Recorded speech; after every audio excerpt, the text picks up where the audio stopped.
நல்லா மிக்ஸ் பண்ணிட்டு கத்திரிக்காய் வந்து எண்ணெயிலே கொஞ்சம் வதக்கிடுங்க. அப்புறம் நல்லா சீக்கிரமாக குக் ஆகிடும்.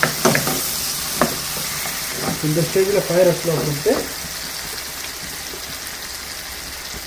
மிளகாத்தூள் போட்டுருவோம்.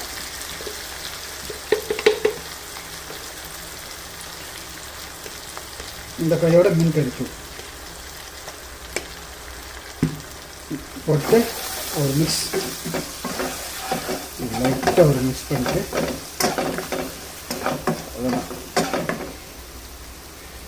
தண்ணி ஊற்றிடுவோம். விட்டு நல்லா கொதிக்க விட்டுருவோம்.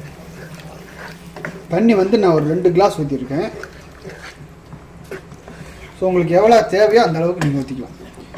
இதை வந்து உங்களுக்கு குறவா வேணுன்னா தண்ணி குறவா ஊற்றிக்கலாம். 1 கிளாஸ் ஊற்றினீங்கன்னா உங்களுக்கு செமி கிரேவியாக வரும்.